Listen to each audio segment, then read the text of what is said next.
Que el Señor les bendiga, mis hermanos. Seguimos con el Evangelio de Marcos, ahora en el capítulo 6. La lectura que vamos a hacer en esta ocasión es de los versículos 30 al 34 y del 53 al 56.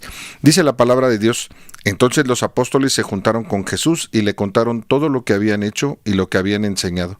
Y él les dijo: Venid vosotros aparte a un lugar desierto y descansad un poco, porque eran muchos los que iban y venían, de manera que ni aún tenían tiempo para comer, y se fueron solos en una barca a un lugar desierto. Pero muchos los vieron y le reconocieron, y muchos fueron allá a pie desde las ciudades, y llegaron antes que ellos y se juntaron a él.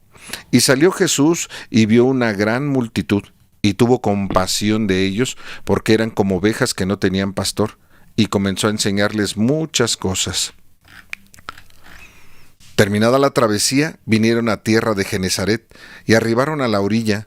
Saliendo ellos de la barca, enseguida la gente le conoció, y recorriendo toda la tierra de alrededor, comenzaron a traer de todas partes enfermos en lechos a donde oían que estaba. Y dondequiera que entraba, en aldeas, ciudades o campos, ponían en las calles a los que estaban enfermos y le rogaban que les dejase tocar siquiera el borde de su manto, y todos los que le tocaban quedaban sanos. Amén. Bien, vamos a hacer una oración para poder comenzar con la predicación del día de hoy. Oremos. Señor bendito, creador y hacedor nuestro, te pedimos, Señor, que bendigas las palabras de mis labios y las meditaciones que cada uno de nosotros podamos tener en nuestros corazones. Hazlas crecer en nosotros y muéstranos tus caminos, Padre. Inspíranos a vivir según tu verdad. Te lo pedimos en nombre de Jesús nuestro Salvador. Amén. Bien, ¿algunos de ustedes conocen el nervio vago? Algunos han de decir: no, sí, es uno que anda siempre por aquí en la calle bien preocupado. No. Ese es el vago nervioso. Yo les estoy preguntando por el nervio vago. El nervio vago no es lo que a lo mejor nosotros podíamos pensar de primer momento, ¿no? Y prácticamente pues, podríamos decir que no es vago. Más bien es todo lo contrario. El nombre de vago, o por eso se llama así este nervio, proviene del latín vagus, que significa va de un lado a otro. Y como el nervio vago es muy largo, en el momento pues le decidieron poner este nombre. Y hoy en día se sabe que la gran mayoría de los mensajes que manda el nervio son aferentes, este nervio vago. Cuando decimos aferentes, para que lo podamos entender, es que se dan órdenes que van desde los órganos hasta el cerebro. El nervio vago es un nervio muy largo. Nace en el tronco del encéfalo, de nuestro cerebro, en la parte inferior de nuestro cerebro, y recorre diferentes vísceras. El nervio vago pertenece al sistema nervioso autónomo y concretamente podríamos decir que pertenece a la rama parasimpática. Es lo que queremos decir con parasimpática, es decir, la parte que controla las funciones y los actos involuntarios, ¿no? Entonces, ¿cuáles son las funciones del nervio vago? Tiene muchas, pero algunas que podríamos mencionar, por ejemplo, es que tiene un contacto con la piel del oído, que participa también en la deglución, que controla las respiraciones y que participa en algunas funciones del hígado.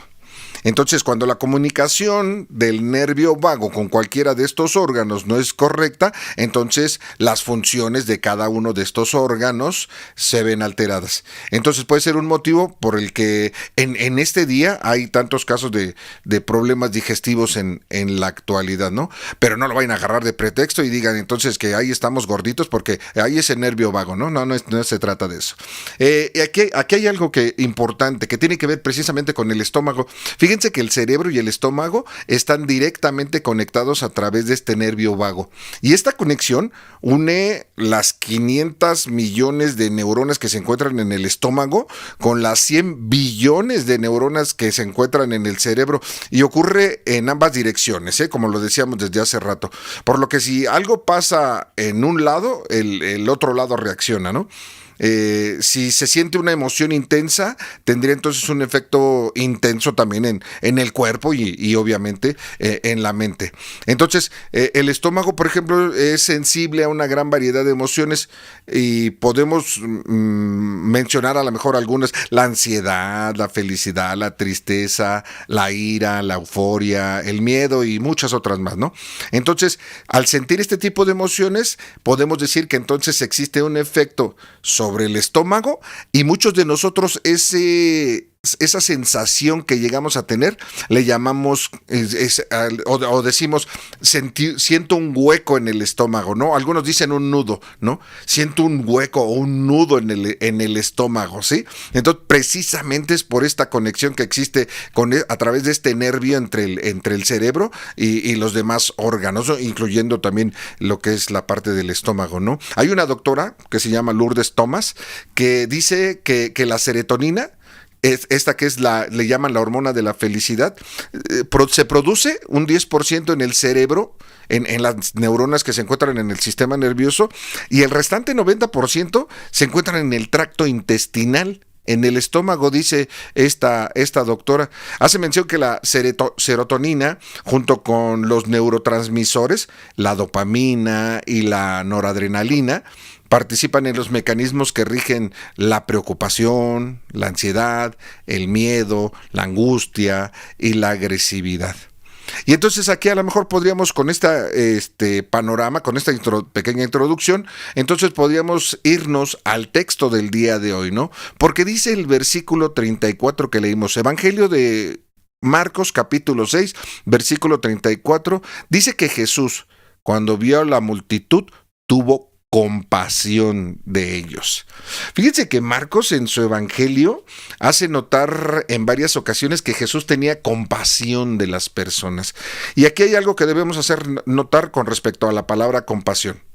Nosotros en muchas ocasiones y equivocadamente relacionamos la palabra compasión como sinónimo de lástima, y en algunos casos también la tomamos como si fuera empatía, ¿no? Pero hay que hacer una pequeña diferencia, o más bien una gran diferencia, ¿no? Sentir lástima no involucra a las personas, ¿no? O no, podríamos decir que no nos involucra personalmente con otra persona, valga la redundancia.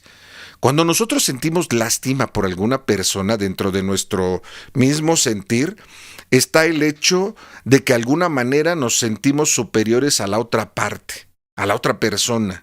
Ya sea en mayor o en menor proporción, estamos despreciando a la otra parte porque sentimos lástima por ella, porque nosotros creemos que nosotros nos encontramos en cualquiera de los ámbitos, nos sentimos superior a la otra persona y nos vemos a nosotros mismos como mejores que aquellos que vemos como dignos de lástima. Y es más, cuando decimos que debemos de ser empáticos, no solamente nos equivocamos cuando decimos que sentimos lástima por la persona, sino aún cuando nosotros decimos que debemos de ser empáticos con la otra persona, todavía como que de alguna otra manera está presente esa sensación de que estamos por encima o nos encontramos separados o muy aparte o fuera del círculo en el que está involucrada la persona con la que nosotros supuestamente decimos que estamos empatizando, ¿no? Fíjense, cuando decimos que hay que ponernos en los zapatos de otra persona, entonces nosotros tal vez desde nuestro pedestal, estamos asumiendo que los zapatos del otro ni son cómodos, o de la otra persona ni son cómodos, ni son atractivos, ni son resistentes como los que se supone que en ese momento traemos nosotros, ¿no? Cuando decimos que empatizamos, no hacemos nuestros los sentimientos de la otra persona. No son nuestros sentimientos. Nosotros a lo mejor queremos involucrarnos con la otra persona, pero los sentimientos de la otra persona no los hacemos nuestros, porque esos sentimientos nosotros desde nuestro pedestal o desde la burbuja en la que nos encontramos vemos que los sentimientos pertenecen a la otra persona y nosotros los asumimos tal vez temporalmente, pero de alguna otra manera nosotros marcamos distancia y nos sentimos diferentes de la otra persona, ¿no? El apóstol Pablo escribía a los Romanos capítulo 12, versículo 15, les decía: gozaos con los que se gozan, llorad con los que lloran. Esto es compasión. La compasión significa sufrir con el que sufre. El verbo griego para la compasión es esplanquizomé, que se puede interpretar como sentir que las entrañas anhelan. Así dice el diccionario en griego. Y la raíz de esta palabra es la misma de la que se deriva la palabra intestinos, fíjense. La compasión, entonces, es algo que se siente en las entrañas, es algo que viene desde el interior. Cuando vemos a otra persona que está experimentando un dolor que nosotros ya hemos experimentado y que conocemos muy bien, entonces nosotros interiorizamos ese dolor en lo más profundo de nuestro ser, pero muchas veces cuando ni siquiera lo hemos vivido, lo hemos percibido o lo conocemos, pues decimos es el dolor de la persona, ¿no? Y por eso nosotros a veces decimos o le tenemos lástima o queremos empatizar con ellos, pero siempre y cuando ellos se queden con su dolor y nosotros consigamos o pertenezcamos o nos quedemos todavía en nuestro propio pedestal, ¿no? Pero cuando nosotros somos cuando nosotros tenemos compasión de la otra persona, ese dolor, esa necesidad, esa preocupación que tiene la otra persona, como nosotros de alguna manera lo hemos vivido personalmente o lo hemos vivido a través de un ser querido, a través de algún compañero, amigo, etcétera, etcétera, entonces recordamos, memorizamos, interiorizamos ese dolor hasta lo más profundo de nuestro ser y entonces nos identificamos con la otra persona. Miren, por ejemplo, vamos a poner, valga la redundancia, vamos a poner un ejemplo. ¿Qué sintieron las mamás? Si me está escuchando alguna mamá, ¿qué sintió la primera vez que fue a dejar a su hijo o a su hija a la guardería o al kinder? Ya sea porque usted tenía que ir a trabajar o porque ya le tocaba al pequeño o a la pequeña asistir a clases. Muchas de las mamás a las que les he preguntado dicen que se les hizo un hueco en el estómago, ¿no? O por ejemplo, para los papás, la primera vez que cuando les está enseñando a andar en bicicleta, espero que los papás les hayan enseñado a los hijos a andar en bicicleta, y cuando le quitaron las rueditas de las llantas de atrás, y entonces va con él junto, y cuando lo suelta la primera vez, decimos, se nos hizo un hueco en el estómago. De la misma manera, cuando sabemos que una persona tiene una enfermedad que nosotros ya hemos vivido o que hemos tenido un ser querido que ha vivido esa persona y sabemos lo que se sufre. Y así como estos ejemplos puede haber muchísimos. Eso es compasión. Dice el texto entonces que cuando Jesús vio a las multitudes que lo habían seguido alrededor del lago, sintió lo mismo que ellos.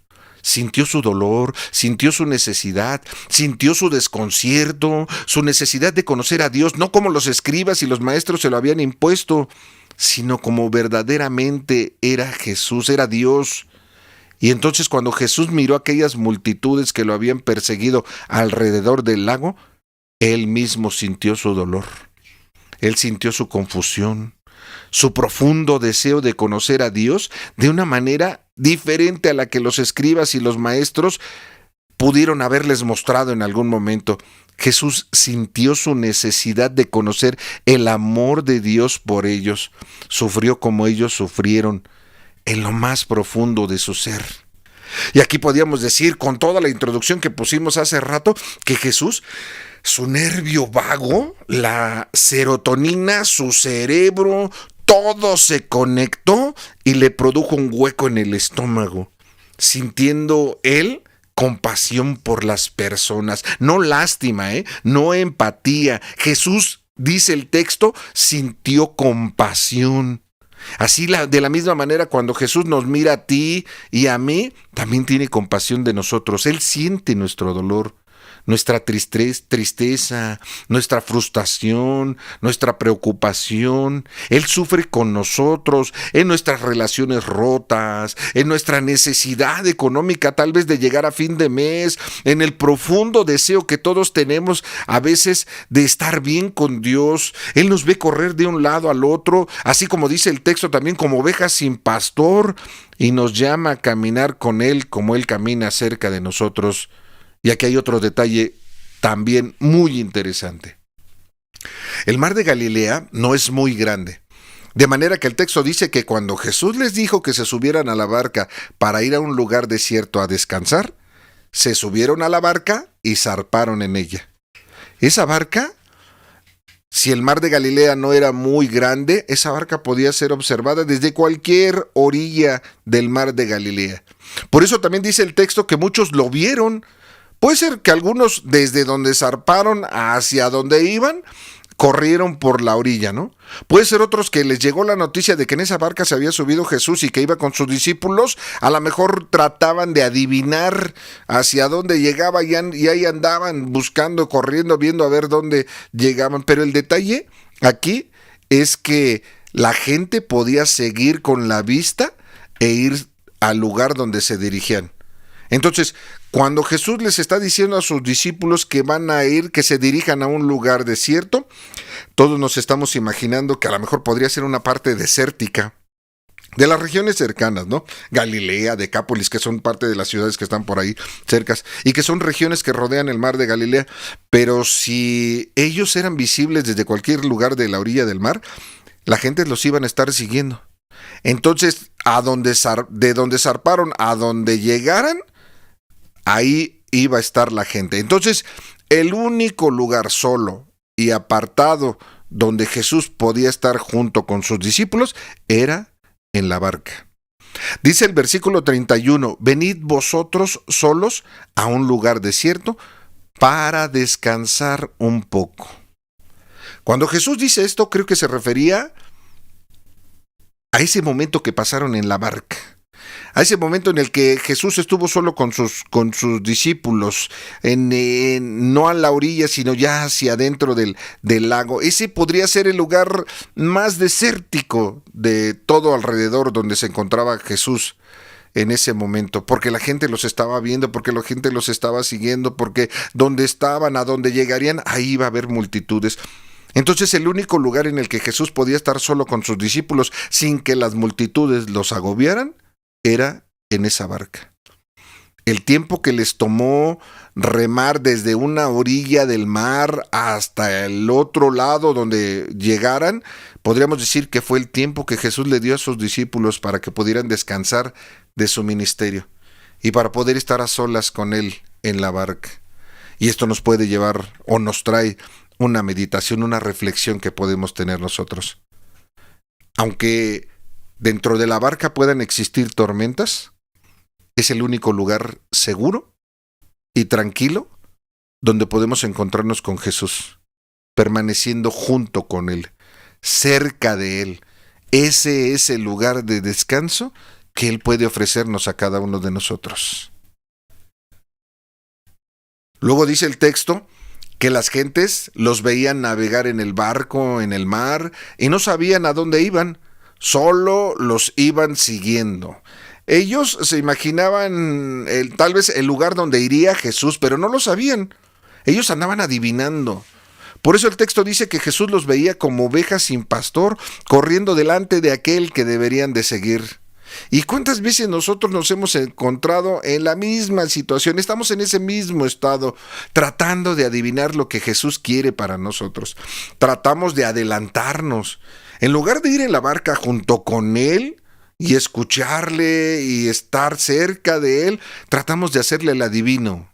Si nos ponemos en el lugar de las personas que le seguían, seguramente también nos identificaremos con ellos, porque a veces nosotros también vamos como ovejas sin pastor, pensando en que vivimos bien, en que vamos por el camino correcto, pero no estamos con Jesús en la barca.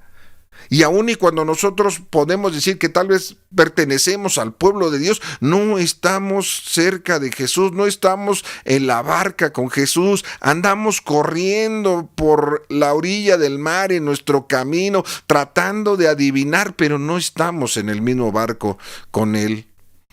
Por eso dice el versículo 34 que cuando Jesús los vio corriendo, siguiendo sus propios pensamientos, sus propias ideas de lo que ellos creían que iba a ser el lugar donde iba a llegar Jesús, Jesús tuvo compasión de ellos. Y algo bien interesante que podemos encontrar en este versículo 34, que dice al final, después de que, dice el 34 completo, y salió Jesús y vio una gran multitud y tuvo compasión de ellos, porque eran como ovejas que no tenían pastor. Y termina este versículo diciendo, y comenzó a enseñarles muchas cosas. Cuando Jesús los vio corriendo, siguiendo sus propios pensamientos, sus propias ideas, Jesús tuvo compasión de ellos y les dio un regalo. ¿Cuál fue este regalo? Dice el final de este versículo 34, y comenzó a enseñarles muchas cosas. Jesús les enseñó. Jesús, al tenerles compasión, no les dio cosas materiales, no les dio dinero, no les dio víveres, no les dio alimentos, no les dio, les enseñó. Cuando nosotros andamos en una búsqueda de Jesús, estamos llamados a aprender. ¿Aprender para qué? Para que junto con otros podamos subirnos en esa barca y que conozcamos lo que es el reino de Dios. Hay dos tipos de personas que siguen a Jesús. Las que van a la orilla corriendo, siguiendo sus propios pensamientos, sus propias ideas, pensando que eso es lo que le agrada a Jesús, y las que van con Él en la barca. Los que van en la barca junto con Él son los que lo que le conocen. Los que le conocen, los que conocen esas buenas nuevas, los que esas mismas nuevas lo comparten con la gente que está cerca de ellos. Los que van en la barca son discípulos, no solamente son seguidores. Los que van corriendo en la orilla son seguidores. De alguna manera, esos seguidores son discípulos en potencia. Pero si queremos subirnos a la barca con Jesús, tenemos que dejar de correr por la orilla en lo que nosotros suponemos que está bien, y tenemos que subirnos a esa barca con Jesús. Versículos 53 al 56. Estamos en Marcos, capítulo 6. Versículos del 53 al 56. Pueden seguirlo con su vista. Se los voy a leer. Dice: terminada la travesía, vinieron a tierra de Genesaret y arribaron a la orilla. Y saliendo ellos de la barca, enseguida la gente le conoció. Y recorriendo toda la tierra alrededor, comenzaron a traer de todas partes enfermos en lechos, a donde oía que estaban. Y donde quería que entraba, en aldeas, ciudades o campos, ponían en las calles a los que estaban enfermos y le rogaban que les dejasen tocar siquiera el borde de su manto. Y todos los que le tocaban quedaban sanos. ¿Qué hacían los que buscaban a Jesús? Los que no estaban en la barca, los que estaban en la orilla. Los que salieron de las aldeas, los que corrían a la orilla del mar de Galilea, le traían enfermos, le pedían, le rogaban. ¿Qué pasa cuando tenemos compasión de la gente? Cuando tenemos compasión de la gente, no andamos corriendo alrededor buscando a Jesús. No andamos viendo a ver quién puede ayudarles, quién puede orar por ellos, quién les puede compartir la palabra, quién les puede enseñar.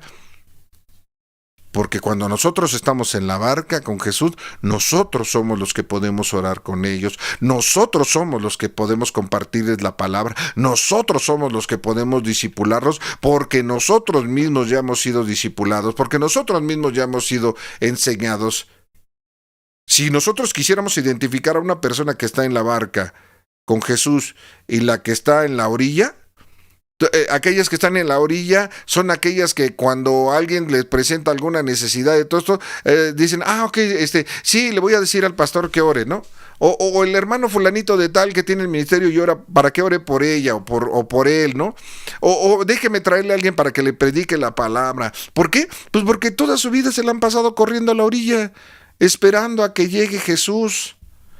Los cristianos que se compadecen de la gente no andan diciendo a los demás, mire, vaya a aquella iglesia, o espera que llegue el pastor para que ore por usted. Allí mismo se le puede tener compasión a las personas, orar por ellos, compartirles la palabra, de alguna manera dentro de nuestras posibilidades, darles una ayuda. Los discípulos no son los que reparten folletos nada más y le dice a la gente ahí, mire, vaya ahí en tal lugar puede encontrar a Dios. Son los que al entregar ese folleto también le pueden compartir el mensaje de la palabra de Dios. Son los que se compadecen. Son los que son instrumentos de Dios para que la gente conozca y crea, ¿sí? Mis hermanos, mis hermanas, los que se compadecen son instrumentos de Dios para que la gente conozca y crea. Yo quisiera que el día de hoy, después de escuchar la reflexión, no nos vayamos sin que podamos reconocer quiénes somos. Si somos de aquellos que estamos en la barca y que cuando hay alguna necesidad tenemos compasión, o si somos de aquellos que andamos corriendo a la orilla y que cuando vemos alguna oportunidad sacamos a los enfermos y les llevamos a los que necesitan a otros y nos olvidamos, porque entonces viviremos todo el tiempo corriendo a la orilla del mar. Pero déjame decirte que si tú eres un hijo o una hija de Dios, entonces ya decíamos, hay un regalo que Jesús nos ha dado y es el que nos ha enseñado. Él nos enseña. Y si hemos aprendido, entonces estaremos junto con Él en la barca. Y como Él, también podremos mostrar compasión para con los demás, porque ya hemos sido enseñados por Él. Hemos aprendido de Él y entonces vamos en la barca con Él a buscar a todos los demás. Sintamos compasión por los que están a nuestro alrededor, así como Jesús tuvo compasión de aquellos que veía corriendo a la orilla con toda esa necesidad, y a todos los que le llevaban. Que el Señor les bendiga, mis hermanos. Oremos. Padre Santo, te damos gracias porque tú pones en el corazón de cada uno de nosotros. Permite que esta reflexión no solamente quede en nuestra mente, en nuestro pensamiento, sino que llegue a nuestro corazón para que podamos llevarla a la práctica en el momento preciso, Padre. Ayúdanos en nuestras debilidades y utilízanos como instrumentos en tus manos. Te lo pedimos en el nombre de Jesús, nuestro Salvador. Amén. Amén. Que el Señor les siga bendiciendo, mis hermanos.